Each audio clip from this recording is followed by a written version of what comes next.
I'm sorry? Yes, darn, got me again. Not up there. Well, we had to wait for the candidates. That's my excuse. Let's start with the Pledge of Allegiance. Thank you very much. I pledge allegiance to the flag of the United States of America and to the republic for which it stands, one nation, under God, indivisible, with liberty and justice for all. Thank you, boss.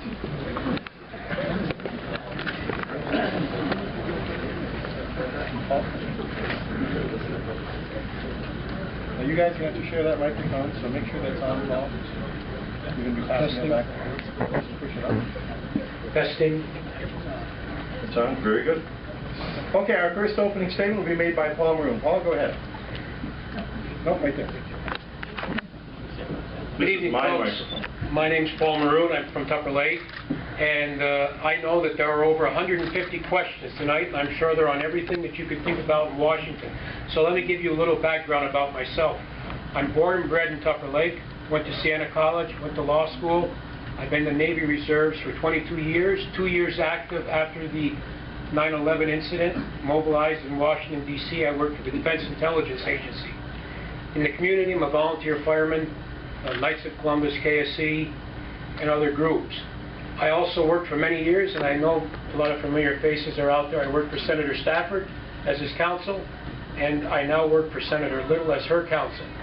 I am also a county legislator from District 6, and I know District 6 is here tonight from Clinton County. I saw him earlier in his red fire truck, Mr. Butler. But why I say all this is that I think that my years of experience will promote me for this job quite adequately. I also work for the St. Lawrence Seaway, which is the inland waterway from Montreal, from the Atlantic Ocean, out to the Midwest, through the heart of this district, actually. So I have been familiar with that.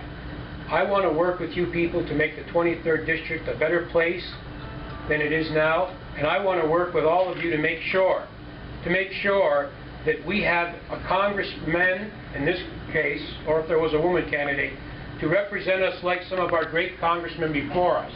Bob McEwen, David O.B. Martin, and John McHugh. And I'll tell you what, right now I'm a little ashamed with some of the votes that our present congressman has made. I want to tell you why. I would not have voted for the insurance, the new insurance, health insurance for America. I've outlined many of the issues, and I know you're going to ask us that tonight. I would have known at Fort Drum in Watertown, where the 10th Mountain Division is located, that they were going to lose $40 million. I wouldn't have to have Chuck Schumer tell me. I feel bad for Bill Owens, and he's a friend of mine. I would be able to get a connector if I was in the majority to get troops out of Fort Drum onto 81 so they could deploy out of Syracuse. He couldn't get that.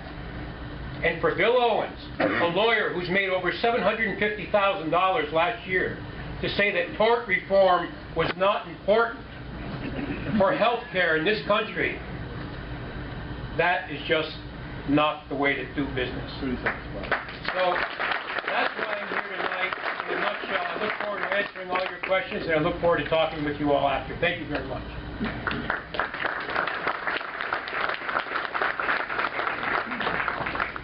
Thank you, Mark. Thank you, Paul.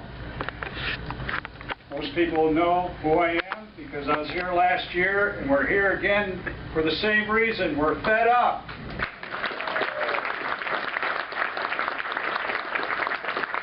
And after Sunday, we have to fight back. We have to fight hard to repeal that health care bill, because that's going to be devastating to America. It's going to be devastating for job growth, for our economy, for increasing the deficit, increasing the debt that we can't pay back, our children can't pay back, and our grandchildren are going to be stuck with it.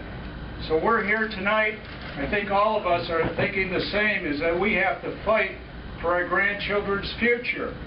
It's on the line, and that if we don't fight now, they're not going to enjoy the America that we enjoyed growing up. And the land of opportunity is not going to have the opportunity, because I believe that the golden goose is being killed one step at a time. And our golden goose is the free enterprise system. and we have to fight hard for that.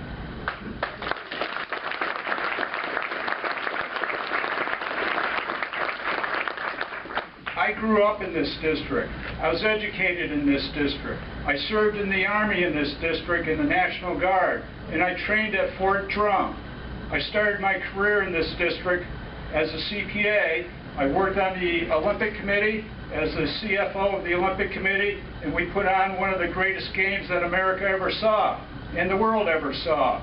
And that Olympic start is still providing over 1,500 to 2,000 jobs and over $300 million in economic benefits per year to this region. And unfortunately, the Democrats in the state Senate wanted to cut the funding last week. Go figure. Just look at $300 million and calculate the sales tax on that. It's over $24 million per year. So let's cut it out. What the heck? That's the type of logic that we have in Albany and Washington, and that's what we have to step up and fight against.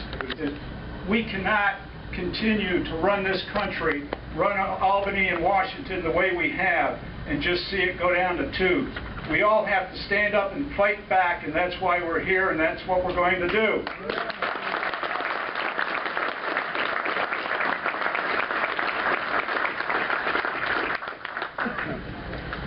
Good evening. My name is Matt Doheny, and I'm running for Congress here in the 23rd Congressional District. I grew up over in Alexandria Bay on the St. Lawrence River, where I attended high school, and I continued on in college and went to law school on a scholarship, borrowing a lot of money. I come from a humble background, and I've worked very, very hard for everything in my life. What I've done for the last 10 years professionally is I've been a businessman. I'm a guy that's been examining companies, turning companies around, companies that need to be rehabilitated, and companies that will go ahead and be stronger through the process to go ahead and save jobs and to work through our free enterprise system. Folks, we are at a serious point in time in our country. I'm running for Congress. I'm a 39-year-old man, and I want to give back to my country.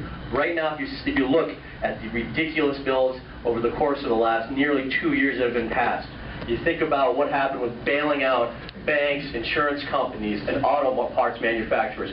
Simply cannot happen anymore. If you think about the quote-unquote $787 billion stimulus, just laying more debt on our already overburdened fiscal system. If you think about cap and trade, and obviously the granddaddy of them all, just this past week, where your congressman, our congressman, Bill Owens, voted in favor of nationalizing 1/6 of our country's economy. We simply can't have it. Voting for me will be the first thing I do in terms of repealing and replacing the health care. There's no question we need to do that. At the same time, look, there's common sense solutions that can be brought by a person like myself to Washington, D.C. But my only goal is to go down and work in Washington and fight for each and every one of you every single day in our nation's capital.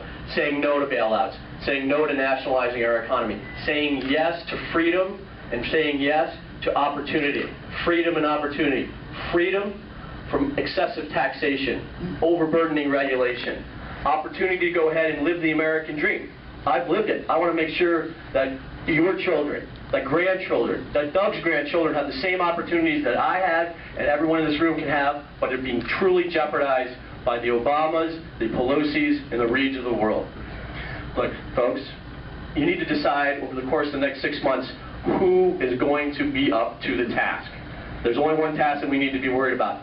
Who can beat Bill Owens in November? I believe I'm that person. I look forward to getting to know every single one of you, and I appreciate your support in November. Look forward to your questions. Thank you very much. Thank you, gentlemen. I'm going to ask the candidates to get comfortable, remain seated when you answer your questions. We can save a little bit of time that way, and you can do like Matt, take your jacket off the limit. Jacket, please. And we have some people standing out there. I don't know if some of you would grab a few extra chairs, Oliver, maybe others. We don't need to make you stand for this whole thing.